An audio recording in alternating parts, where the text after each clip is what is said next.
Cletus McFarland is no stranger to breaking the internet, but this time he might be breaking into something much bigger, the NASCAR Truck Series. Whispers in the garage and rumblings on social media have all pointed to one shocking possibility. Cletus McFarland, the YouTube daredevil turned part-time ARCA racer, could be landing a full-time ride with Kaulig Racing in 2026. If true, this wouldn't just be a major shift for him, it could send shockwaves through NASCAR. Kaulig Racing is gearing up for a bold expansion in 2026, launching 5 Ram trucks in what's shaping up to be one of the most ambitious moves in the sport. But while the truck count is confirmed, the driver lineup is anything but. According to trusted insider sources, including the NASCAR-centric rumor mill known as NASCAR Rumor Nostalgia, 4 names are emerging as potential picks for those seats: Brendan Queen, Daniel Dye, Tony Breidinger, and, of course, Cletus McFarland. And here's where it gets wild. Among these contenders, McFarland is easily the most unconventional choice. But that's exactly why his name is generating such hype. Let's take a closer look at how this YouTube sensation found himself at the center of NASCAR's latest storm. Lawrence Garrett Mitchell, better known to his millions of fans as Cletus McFarland, built his empire not behind the wheel of a stock car, but behind a camera. Known for his wild builds, burnout contests, and signature blend of humor and horsepower, McFarland turned his passion for engines into a media empire. But in recent years, he's been gradually shifting gears. McFarland's move into professional racing began with modest entries into the ARCA Menard Series. Despite limited seat time, he turned heads almost immediately, securing 2 top 10 finishes in just 4 races. That's no small feat for someone with minimal formal racing experience. What makes McFarland's rise even more compelling is his grassroots approach. Unlike many young drivers who come through expensive driver development programs, McFarland built his racing resume the hard way, through sheer will, online engagement, and genuine passion. He's brought new fans into the sport, many of whom never watched a NASCAR race until they followed him. His loyal fan base, which includes millions of YouTube subscribers and legions of motorsport enthusiasts, quickly began rallying behind him, calling for bigger opportunities. And now, it seems those calls might be answered. Kaulig Racing isn't just dipping its toes into the Truck Series, they're cannonballing into it. In a move that stunned insiders, the team announced a 5-truck fleet to debut under the Ram banner in 2026. That's a massive commitment, and it signals a team hungry to disrupt the status quo. With Ram stepping in as a manufacturer partner, the excitement has only intensified. The collaboration between Kaulig and Ram could potentially reshape how Truck Series teams are structured. It's an ambitious strategy that places Kaulig in a unique position to pull in both fresh talent and a fresh fan base. But such a bold move needs equally bold drivers. Kaulig isn't just looking for raw talent, they're after personalities who can bring eyeballs and energy to the team. McFarland fits that bill perfectly. His blend of racing chops, marketing appeal, and fan loyalty makes him a potential gold mine for a team trying to make a splash. Still, the competition is fierce. McFarland isn't the only one eyeing a Kaulig seat. 3 other names have surfaced as strong possibilities, each bringing their own strengths and question marks to the table. Brendan Queen is having the kind of breakout season most drivers dream of. Despite limited starts in the Truck and Xfinity Series, he's dominated the ARCA Menard Series in 2025, holding a 50-point lead in the championship standings. At just 27, Queen is young, hungry, and proven. His dominance has turned heads, and many insiders see him as a frontrunner for one of Kaulig's seats. Tony Breidinger, meanwhile, has had a rockier path. Competing full-time with Tricon Garage in the Truck Series, she struggled to find consistency, managing just 2 top 20 finishes this season. With teammate Corey Heim running circles around the field, Breidinger's lackluster results have raised eyebrows. Still, her visibility and brand power keep her in the conversation. A fresh start with a new team could be exactly what she needs. Then there's Daniel Dye, the most experienced driver in the mix. Currently racing in the Xfinity Series for Kaulig, Dye has a long-standing relationship with the team, but his performance in the number 10 car hasn't exactly lit up the standings, and there's speculation that Kaulig may reassign him to the Truck Series as part of the team's strategic pivot. That familiarity could work in his favor, but it might also indicate a lack of upward momentum. So why is McFarland's name sparking so much hype, possibly even more than his more experienced rivals? Simple. He brings something no one else does. Cletus McFarland isn't just a driver, he's a brand. His YouTube channel boasts millions of subscribers, his events draw crowds in the tens of thousands, and his merchandise empire rivals that of some Cup Series veterans. If Kaulig signs him, they're not just getting a racer, they're getting a walking, talking marketing machine. Sponsors would line up, fans would flock, and media coverage would be non-stop. It's the kind of move that could redefine what it means to be a NASCAR driver in the social media age. Additionally, McFarland's unique appeal lies in his ability to blur the lines between entertainment and competition. He's not just about results, he's about moments. Viral stunts, crowd engagement, behind-the-scenes content. He brings an entire experience with him. That's invaluable in an era where content is currency. But that kind of spotlight cuts both ways. McFarland's limited experience could become a liability under pressure. NASCAR isn't YouTube. The Truck Series is ruthless, and rookies don't get much grace. One mistake could unravel the whole narrative. Still, if anyone thrives under pressure, it's Cletus. This isn't just a driver decision, it's a defining moment for Kaulig Racing. Their 2026 Truck Series launch will set the tone for years to come, and the drivers they choose will be the face of that gamble. Do they go with the steady hand in Daniel Dye, the proven dominance of Brendan Queen, the redemption arc of Tony Breidinger, or the viral wildcard in Cletus McFarland?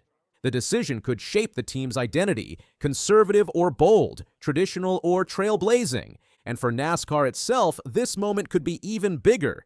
For years, NASCAR has grappled with how to stay relevant in a world increasingly dominated by digital entertainment. TV ratings have dipped, and younger audiences are tuning out. Enter Cletus McFarland, a bridge between traditional motorsports and the online generation. He speaks their language. He moves the needle. If he joins the Truck Series, he could bring thousands of new eyes to the sport. It wouldn't be the first time NASCAR leaned on personality, but this time, the personality isn't coming from a southern drawl in a pit lane interview, it's coming from a guy who built a media empire on burnouts and broadband. The clock is ticking. The 2026 season isn't far off, and Kaulig Racing needs to lock in its lineup. Sources suggest decisions could come as early as winter testing. Until then, fans and insiders alike are speculating, debating, and refreshing their feeds for the next big update. One thing's clear, Cletus McFarland has already changed the conversation. Whether or not he gets the seat, his name is now in the mix in a way no one saw coming just a few years ago. He shocked the NASCAR world once by even being considered. If he gets the nod, the shockwaves might never stop. And as for the fans, they're ready. Whether cheering him on at the track or watching from their phones, one thing is certain. Cletus McFarland has already won something far more rare than a race. He's won the world's attention. And in today's NASCAR, that might be the most valuable prize of all. He's done that the entire race, from the drop of the green flag, spin in the back. Multi-car incident. Cars going everywhere. Van Gisbergen, Keselowski, Haley skipped through there. Busch involved. Shane Van Gisbergen's day at New Hampshire started like a dream, but ended in smoke and heartbreak. He showed speed, control, and even scored stage points, his best oval run yet. But one crash flipped everything upside down. The wreck left his car in pieces and his race ruined, raising one big question. What does this mean for NASCAR's bold rookie? But instead of celebrating a career-best finish, his weekend ended in smoke, wreckage, and bitter disappointment. His promising NASCAR Cup Series run was derailed by a major crash, marking one of the toughest moments of his transition from supercars to American stock car racing.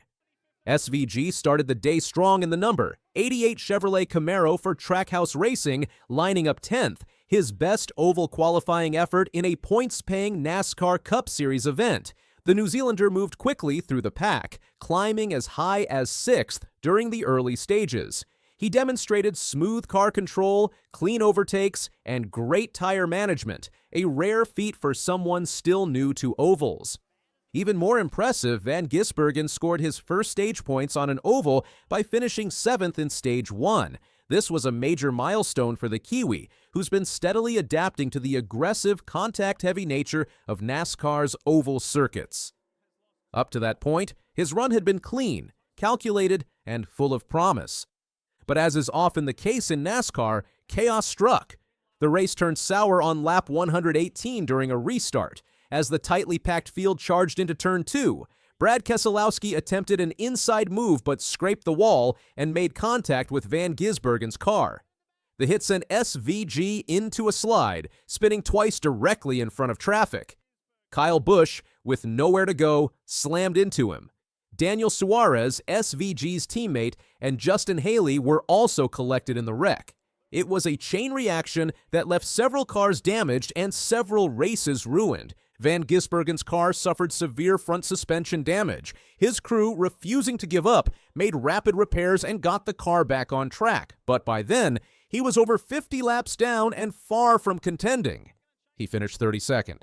The outcome was a heartbreaking blow for both SVG and Trackhouse Racing, who had shown such strong pace earlier in the event. SVG spoke to reporters post-race, clearly disappointed. It was frustrating because the car was really strong, and we were running well. I felt good on the long runs, and it could have been a solid result for us.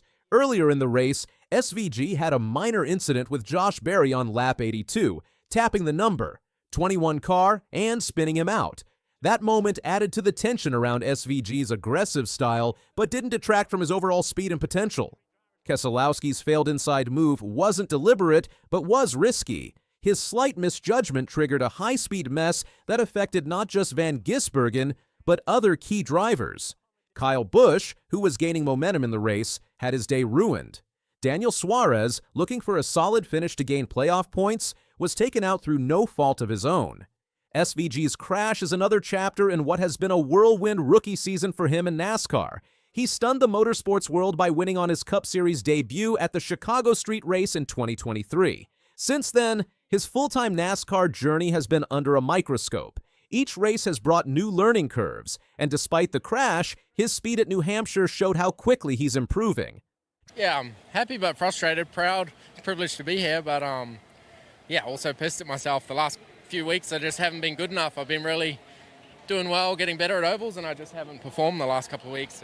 Trackhouse Racing, the team SVG races for, has been instrumental in helping international talent like SVG find footing in American stock car racing. Team owner Justin Marks has emphasized long-term development and is known for taking risks on unique talents. SVG's inclusion in the team is a testament to that vision. Meanwhile, the race itself concluded with Ryan Blaney securing a hard-fought victory. Blaney held off a late charge from Josh Berry to lock in his spot in the NASCAR Cup Series playoffs round of 8. It was Blaney's first win in several weeks, and it came at a critical time. He praised Berry post-race. Probably the hardest 20 laps I've driven. He got super free. I appreciate him racing clean and not putting the bumper to me. Blaney's victory shifted attention away from the wreckage behind him, but not for long. Fans and analysts immediately zeroed in on the lap 118 crash that changed the outcome for several contenders. Discussion swirled online, with many pointing out how difficult it is for new drivers, especially international ones like SVG, to survive the unpredictability of NASCAR restarts. This kind of wreck is part of the learning curve. NASCAR's ovals are intense, especially tracks like New Hampshire that feature flat turns and tight racing. Drivers are inches apart at high speeds, and one small miscalculation can take out half the field. Brad Keselowski admitted post-race that the wreck was unfortunate, but didn't go into much detail. Suarez expressed his frustration too, noting how painful it is to be caught up in someone else's mistake. SVG's return to the race, even after being multiple laps down, speaks volumes about his attitude. His crew's efforts ensured he crossed the finish line, which still matters in the context of learning and data collection. Every lap completed helps SVG improve for the next outing. Looking ahead, SVG and Trackhouse Racing will shift focus to the upcoming event at Kansas Speedway. Scheduled for Monday, September 29th at 8 a.m., NZST, it presents another chance for redemption. Kansas is a 1.5-mile oval. Faster than New Hampshire, but still technical. It will be a new test for SVG's skills, and all eyes will be on how he bounces back. The NASCAR Cup Series is nearing the business end of the season. Every point matters, every finish counts, and for drivers like SVG still trying to make their mark, Every race is an audition for 2026 and beyond. Trackhouse remains committed to his development, and this crash, while disappointing, doesn't change that. Fans in New Zealand and around the world are rallying behind SVG. Social media was flooded with support and praise for his pace before the wreck. Many noted how strong he looked in the first third of the race and how well he handled the initial incidents. This crash, while unfortunate, has not shaken SVG's growing presence in NASCAR. It's a learning experience, painful but necessary. As for Kyle Busch, Daniel Suarez, and the other drivers caught up in the Turn 2 mess, they'll also be looking to rebound. The Cup Series doesn't wait. There's always another race, another chance, another story. But for SVG, New Hampshire will be remembered as a day when everything was aligning, until it wasn't. The next steps for SVG will be crucial. He'll debrief with engineers, go over the race footage, and reset his mindset. Kansas is a new chance, a chance to prove that New Hampshire was a stumble, not a trend. Even after finishing 32nd, SVG's progress is undeniable. The speed is there. The adaptability is real. Now it's about putting all the pieces together. Shane Van Gisbergen's NASCAR story is still being written, and this crash is just another chapter in what's becoming a fascinating journey. Whether it's on road courses, street circuits, or now ovals, SVG has shown that he belongs. New Hampshire was rough, but Kansas is coming, and with SVG's grit, there's no doubt he'll be ready. It was a great day for Toyota, 1 through 4, and obviously a bunch in the top 10. So Denny Hamlin just revealed the real reason his championship hopes are falling apart, and it's not what anyone expected. The three-time Daytona 500 winner is dealing with serious mechanical problems that have cost him multiple races this season, and he's finally speaking out about what's really going wrong. Let's start with what should have been Hamlin's moment of glory at Darlington. The guy absolutely nailed qualifying, posting a blistering 171.381 miles per hour's lap that earned him the pole position. But here's the kicker. By doing that, he actually prevented his own teammate, Chase Briscoe, from making NASCAR history. Yeah, down here with Denny Hamlin. He's making some laps with Chase Briscoe. Chase said that you ripped turns 3 and 4. How'd that car feel? it turned. We struggled with the balance really all during race practice, and so we made some good adjustments there to go one lap, and felt like it was really good. The Sport Clips Toyota did everything I needed it to do, and yeah, it's awesome to come here and get a pole. You've won here before a few times. Do you feel like this car has what it takes on the long run to get it done again? We're going to have to work on it. We definitely have some work to do, no doubt about it. But starting up front is certainly a big advantage. We'll go back, reset tonight, do a bunch of work, and we'll be stronger tomorrow. Denny Hamlin feeling good about his number 11 Toyota. Briscoe was trying to become the first driver ever to win poles at all 4 Crown Jewel races in a single season. He already had the Daytona 500, Coca-Cola 600, and Brickyard 400 locked up. All he needed was Darlington, and Hamlin said, not today. But winning the pole was about the only thing that went right for Hamlin that weekend. During the race, what he calls gremlins started showing up in his car. And when Hamlin talks about gremlins, he's not talking about something small. These were serious clutch problems that had never happened before in his career. On his podcast, Hamlin explained exactly what was going wrong. He said his car was popping out of gear multiple times during corners, which sounds absolutely terrifying when you're going 180 miles per hour around one of NASCAR's trickiest tracks. What makes this even more frustrating for Hamlin is that he's never had these kinds of issues before. For years, his cars have been reliable. Now, right when the playoffs start and every point matters, his equipment is letting him down. Despite starting from the pole at one of his favorite tracks, Hamlin was never really in contention to win. He had to grind it out for 500 miles, dealing with clutch problems and additional issues with his right rear on pit road. Still, he managed to salvage a 7th-place finish, which kept him second in the playoff standings, 43 points above the cut line. But here's where Hamlin's response gets really interesting. Instead of getting angry or pointing fingers, he's taken what he calls a loose approach to the playoffs. He told his podcast listeners that there's no way he can be consumed with problems he can't control. His exact words were pretty blunt. He said, if the engine blows, and there's nothing he can do about that. This isn't just some feel-good attitude either. Hamlin has learned this lesson the hard way through years of racing at the highest level. At Darlington especially, you need patience and experience to navigate those narrow grooves without making costly mistakes. The track punishes drivers who get too aggressive, and Hamlin knows that getting emotional about mechanical problems would only make things worse. The clutch issues at Darlington were just the beginning, though. Back in May at Kansas Speedway, Hamlin faced an even more embarrassing situation.